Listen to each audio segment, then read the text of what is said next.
তেতিয়া মই এই পেপাটোকে লৈ মোৰ জীৱনৰ সংগী কৰি পেলাই মই বজাই থাকোঁ। আৰু মন গ'লেই দেখিলোঁ মনত অলপ হেৰি আহিল, অকলে বহি লৈ মই অকলে বজাই থাকোঁ।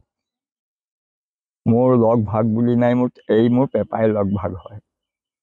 আৰু সেই তেনেকেই আজি অতকাল মই কটালোঁ। 90 বছৰ বয়স পালেহি।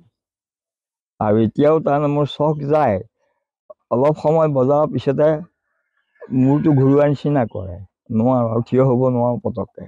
আৰু ভৰিও মোৰ অলপ গণ্ডগোল হ'ল, খোজকাঢ়িও যাব নোৱাৰোঁ। এনেকৈ ঘৰতে বহি ল'ৰা ছোৱালীকেইটা নাতিপুতিকেইটা লৈ তেনেকেই মই মোৰ জীৱনটো কটাম বুলি ভাবিছোঁ। আৰু এই পেপা যাতে মই মোৰ শেষৰ যাতে মোৰ ল'ৰা ছোৱালী নাতিপুতিক অৱশ্যে এতিয়া কিছু ৰাখিছে বাহিৰত, এতিয়া যাতে ঘৰতো যেতিয়া ৰাখি থয় সেইটোৱে মোৰ হ'ল বাঞ্ছনা।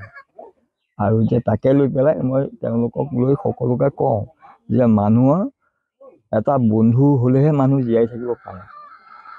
আৰু বন্ধুটোৰ দ্বাৰাই এতিয়া মই অতকালে জীয়াই আছোঁ। যেনে মই দুখকো দুখ বুলি নাভাবোঁ, জ্বৰকো জ্বৰ বুলি নাভাবোঁ, ভাগৰক ভাগৰ বুলি নাভাবোঁ।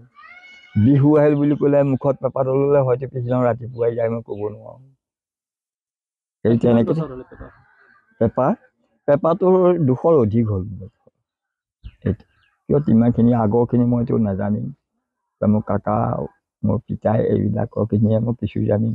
এতিয়া যেনে মোৰে ইমানখিনি বছৰ হ'লেই বা পেপাটো বা আগতে বা কিমান বছৰ আছিলে, সমস্যা সেইটোহে।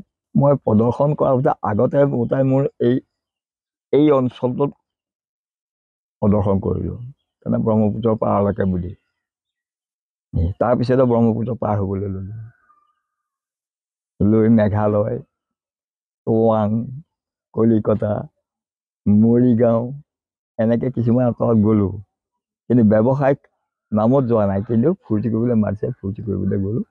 ক'লে তেনেকৈ আমাৰ অসমৰ যিটো বিহু, যেতিয়া মোৰ বিহুটোক যেতিয়া চবেই সন্মান কৰে, মইতো আৰু সন্মান তাত পামেই। সেইকাৰণে মই গুচি যাওঁ, যে মোক টকা পইচাতকৈ এইটো সন্মানটো বেছি। উঠি অহা প্ৰজন্মক কি আহ্বান জনাব? উঠি অহা প্ৰজন্মক মই কৈছোঁ যে তোমালোকে অন্যটো লাগেই, অন্য লাগিলেও যেতিয়া নিজৰ উৎসৱটো, আমাৰ অসমৰ জাতীয় উৎসৱটো বিহু উৎসৱটো যাতে তাক জীয়াই ৰাখিবলৈ সকলোৱে চেষ্টা কৰিবা। মই এতিয়ালৈকে চেষ্টা কৰি আছোঁ আৰু কৰিছোঁ। আৰু যাতে মোৰ নিচিনাকৈ তোমালোকেও চেষ্টা কৰা, তেতিয়া সকলোখিনি বস্তু আমাৰ অসমত জীয়াই থাকিব আৰু যাতে পিছ হুহুকা নামাৰা।